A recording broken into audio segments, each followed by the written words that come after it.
L'association Laura, les couleurs de la vie, ce sont 20 années de mobilisation.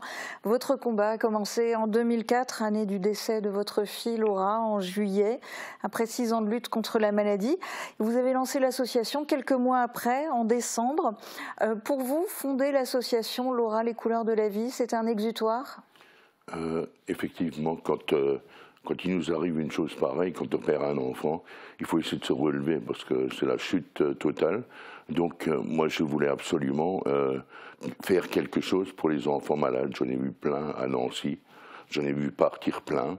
Et je me suis dit il faut absolument qu'on fasse quelque chose. Et par l'intermédiaire du professeur Chastanier, donc, qui est le parrain de l'association, j'ai donc créé cette association en 2004, en décembre. Et alors donc votre but depuis le début, c'était essentiellement de collecter des fonds au profit de la recherche médicale contre les maladies infantiles graves, en particulier les cancers ? C'est tout à fait ça, le cancer de l'enfant, oui.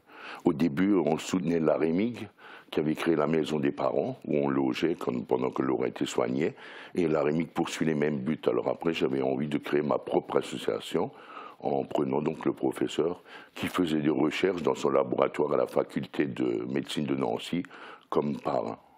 Oui, parce que justement, vous avez noué un lien très fort avec le professeur Chastanier, vous le disiez, parrain de l'association, médecin qui a soigné votre fille Laura. Il a son propre laboratoire de recherche à Nancy.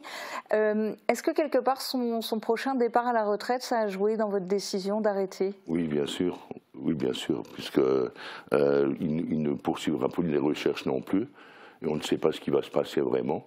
Voilà, parce qu'entre-temps, il faut savoir que son laboratoire, où il faisait des recherches libres au début, donc il n'était soutenu par personne. C'est ce qu'il a expliqué lors de sa venue dimanche là, à Montbrun, le 20 octobre à Montbrun.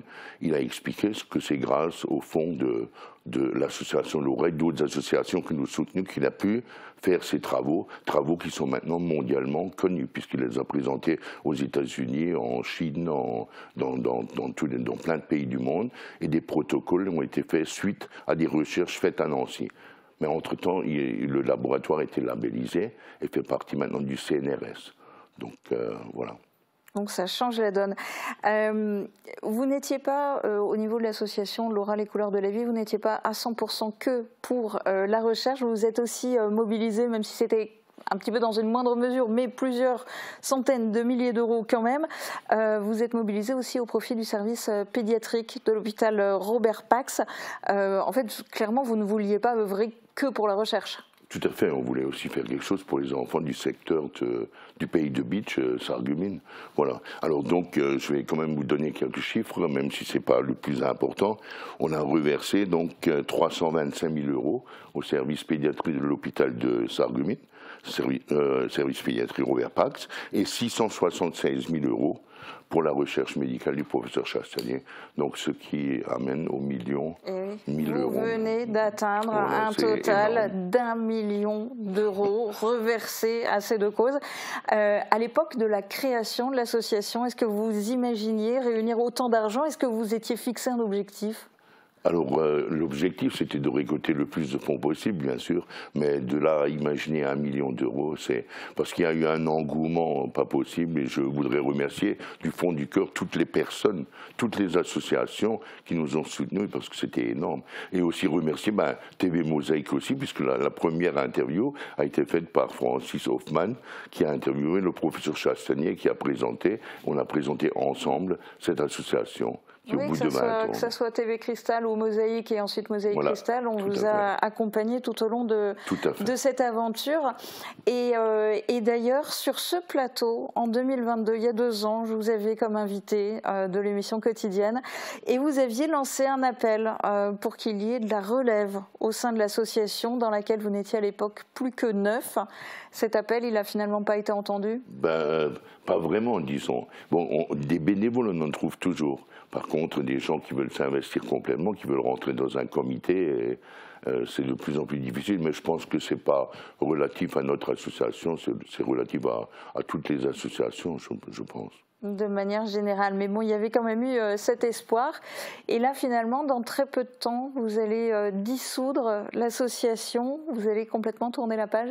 Voilà, enfin complètement tourner la page. On va faire donc, on va organiser une dernière manifestation qui sera sous forme de thé dansant, puisque là on a encore des manifestations qui vont venir. Alors justement là aussi j'ai noté pour pas me tromper de date, il y aura le 6 décembre à Étain, donc une soirée vin chaud.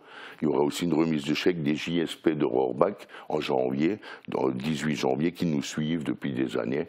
Voilà, et donc la dernière manifestation, ce sera le dimanche en février, le dimanche 23 mars, pardon.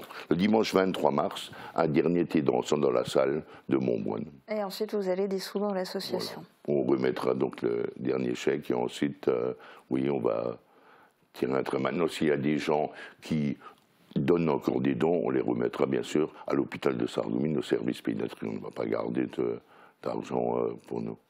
Mais le fait d'arrêter l'association, vous qui vous êtes tellement investi depuis 20 ans, vous êtes dans quel état d'esprit? Est-ce que quelque part vous n'êtes pas déçu qu'il n'y ait pas quelqu'un qui ait la poigne, qui ait le courage de reprendre Enfin, c'est d'abord satisfaction, le million atteint, l'objectif atteint.